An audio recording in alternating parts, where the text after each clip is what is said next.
Palabra el asambleísta Eduardo Encalada.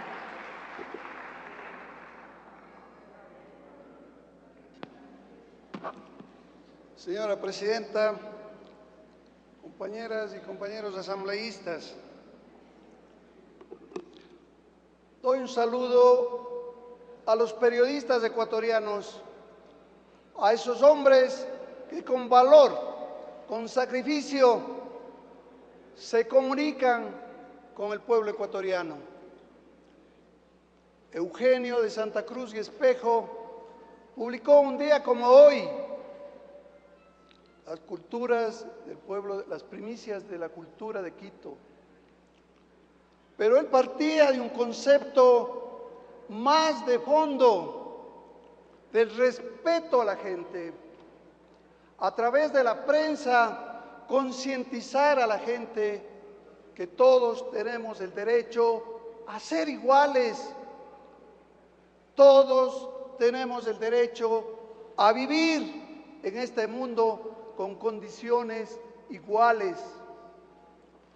Espejo, en sus primeros cuadernos que editaba, hablaba de una de las barbaries más grandes que ha ocurrido en el mundo, y justamente ocurrió aquí, en América Latina, en un pueblo muy cercano a nosotros, justamente por esa hambre, por esa forma incontenible que tenían los invasores para llevarse nuestra riqueza.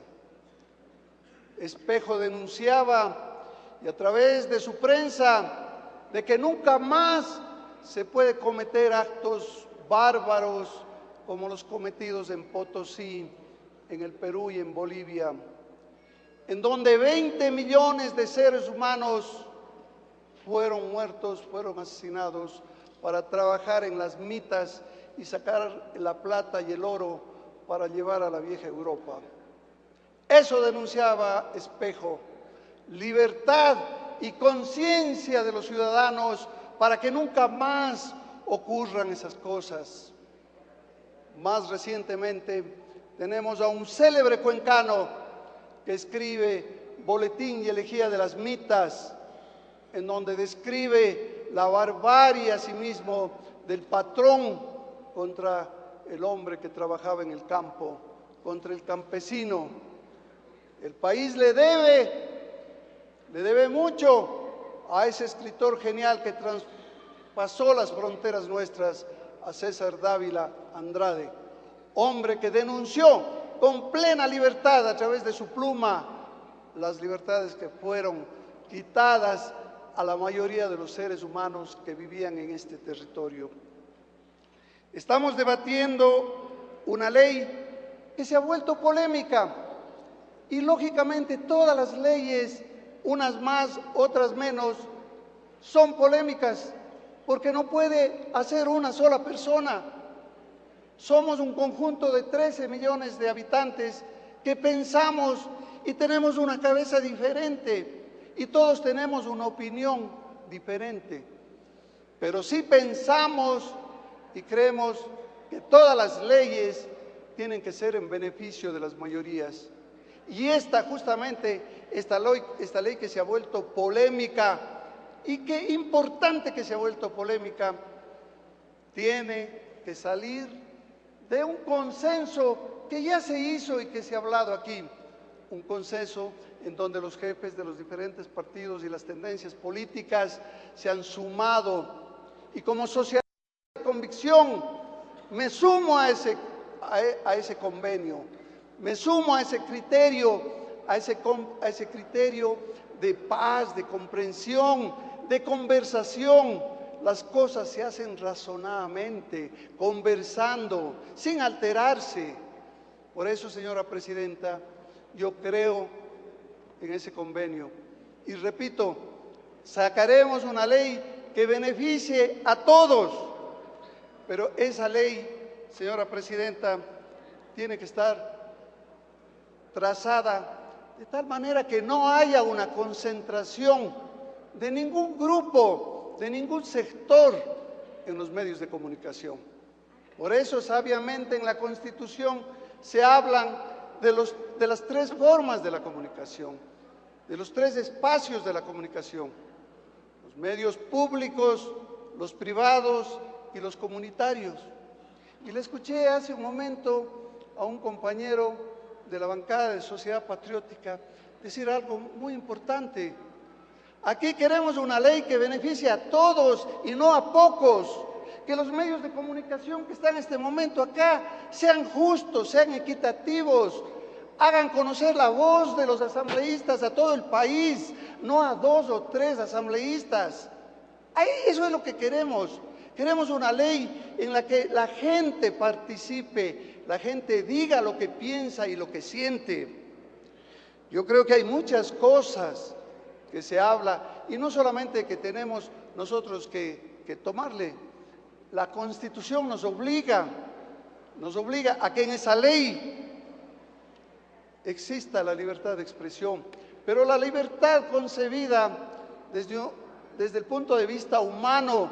Queremos una libertad para poder tener educación, que nuestros hijos y nuestras próximas generaciones tengan un país, un gobierno en donde atienda la salud.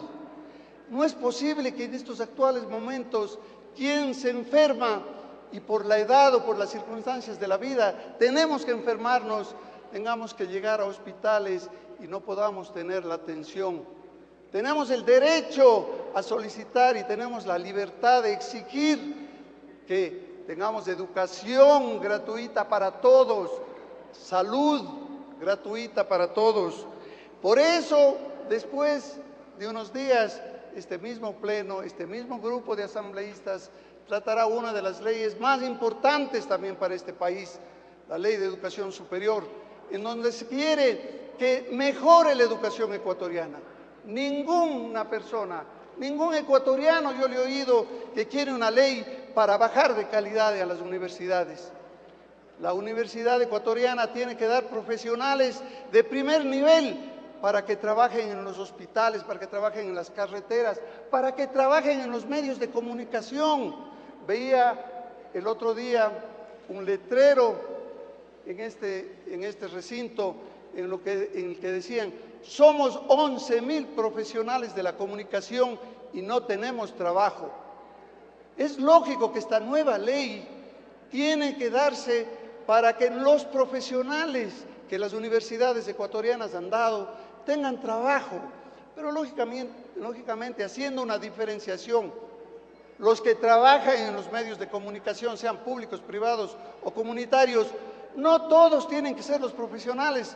Los que tienen la función de manejar el vehículo en una empresa de comunicación, no le vamos a exigir que sea profesional de la comunicación, pero sí tienen que ser profesionales los responsables de la noticia, los responsables del editorial del periódico o de la televisión. Tiene que pagarse un digno al profesional periodista ecuatoriano. Y eso es lo que quiere la ley y nadie puede estar en contra de eso. Queremos que los periodistas no actúen, que no haya censura previa, pero eso dice la Constitución. Pero la no censura previa no quiere decir que se vaya a informar ni a comunicar a su libre albedrío. Sin censura previa quiere decir que ese profesional actuará honestamente en favor de la sociedad ecuatoriana, informando honestamente, con ética y con moral. Esa es la sin censura y eso es lo que tenemos que trabajar para que nuestra prensa actúe de esa manera. Tiene un minuto, señor asambleísta. La responsabilidad ulterior es indudable. Si tenemos una libertad de expresión sin censura previa, pero tiene que haber responsabilidad ulterior. No podemos, señora presidenta, decir que la prensa actúe ofendiendo o diciendo verdades a medias o atacando sin fundamento. Queremos una ley, señora presidenta, una ley que beneficie a todos. Estoy de acuerdo, reitero, compañeros, con ese acuerdo histórico que se firmó, porque únicamente lo que hace es tener una ley que garantice la libertad de expresión de todos los ecuatorianos. Y, señora presidenta, concluyo de que los medios se han vuelto un poder político, económico, y eso es lo que le hace mal. Se han vuelto el cuarto poder del Estado en estos últimos 30 o más años, y eso tenemos que evitar. La prensa tiene que ser libre, independiente, veraz, pero al servicio de todos los ciudadanos ecuatorianos. Muchas gracias.